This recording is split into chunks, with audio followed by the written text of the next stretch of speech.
सबसे पहले मोहम्मद अली शाह आपके पास आते हुए, ये जो डेसा का जंगल है जहां पर 25 से 30 आतंकियों की मौजूदगी की खबर है, खबर यह भी है कि इनके पास आधुनिक हथियार है। 3 दिन हो चुके हैं और जवानों की शहादत हम लगातार ऐसे आतंकी हमलों में पिछले कुछ वक्त से देख रहे हैं। खासतौर से अगर आप 2 महीनों का एक रिकैप करेंगे तो ये जो मॉडस ऑपरेंडी आतंकियों की बदली है और ये जो डेसा के जंगल है, ज्योग्राफिकली कितना बड़ा चैलेंज सेना को लेकर और सेना की अप्रोच इन एरिया में किस तरीके की रहनी चाहिए, और 25 से 30 आतंकियों के मौजूद होने की खबर कितनी चिंताजनक है।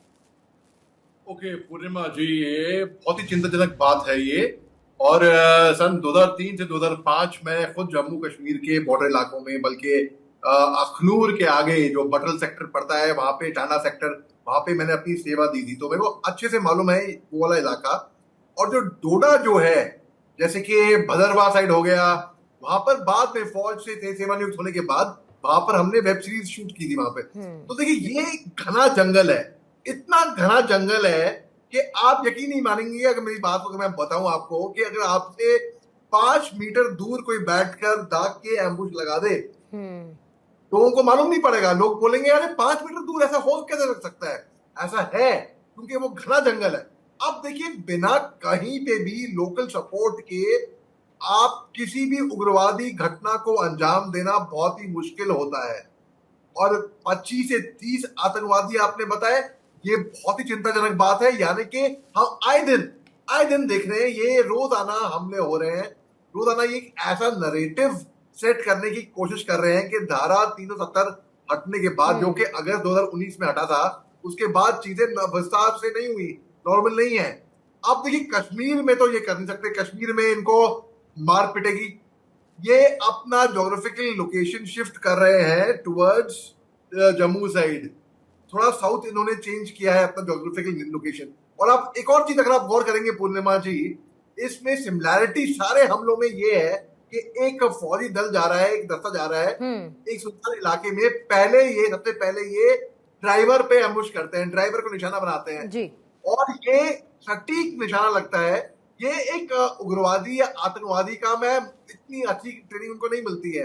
पाकिस्तान की आर्मी का मैं इसमें डायरेक्ट हाथ देख रहा हूं, और पाकिस्तानी आर्मी को मैं इतनी कोई प्रोफेशनल आर्मी नहीं मानता हूं, उनको भी मैं उग्रवादी से कम नहीं मानता हूं, क्योंकि 99 में अभी 25 साल खत्म होने वाले हैं। इन्होंने कारगिल में जो जिस तरीके से चोरी छुपे इन्होंने घुसपैठी की थी सिविल ड्रेस में, वो एक अनप्रोफेशनल आर्मी ही करती है, आर्मी ही बढ़ावा देती है उग्रवादियों को। और इसमें आपने लोकल सपोर्ट की बात करी, पहले बहुत हमारे टाइम पे जब मैं वहां पे डिप्लॉयड था तो लोकल सपोर्ट बहुत मिलता था इनको। अब लोकल सपोर्ट कम हो गया है, इसको शुक्र है इस बात का। हमने देखा 2-1 साल पहले, लेकिन हमने मोहम्मद अली शाह ये देखा कि 370 के एब्रोगेट होने के बाद एक लंबा समय रहा जब आतंकी घटनाओं में बहुत कमी देखी गई। लेकिन पिछले 2 से 3 महीने में खास तौर पर जिस तरीके से एक मॉडस ऑपरेंडी, जिसका मैंने जिक्र किया, जिसका आपने भी जिक्र किया, उस तरीके से इन आतंकी हमलों को अंजाम दिया जा रहा है, जिसको लेकर मैं मेजर शाह आपके पास आना चाहूंगी। क्योंकि 78 दिन में 11 हमले, खुद डोडा में ये 5वां एनकाउंटर हमने देखा पिछले कुछ दिनों में। और क्योंकि बार बार इस लोकल सपोर्ट की बात हो रही है, जिसमें यूके देवनाथ सर कह रहे हैं कि ये बहुत ही अनइंटेंशनल रहता है कि मदद कर दी, ये फाइन लाइन पर सवाल इसीलिए उठ जाता है क्योंकि उसका खामियाजा बहुत बड़ा हो जाता है। फिर मैंने पूछा कि सेना का जो मूवमेंट है उसकी जानकारी लीक होना, आतंकियों को उसके बारे में पता चलना, 25 से 30 आतंकियों का इनफिल्ट्रेट करने के साथ साथ उस इलाके में मौजूद रहना, हमें यह भी नहीं पता कि कब से उस इलाके में छिपे हुए हैं और आगे उनकी मंशा क्या है आने वाले दिनों में। जी पूर्णिमा जी, देखिए कुछ चंद एक पॉइंट्स। पहले तो हम लोकल सपोर्ट की बात करते हैं।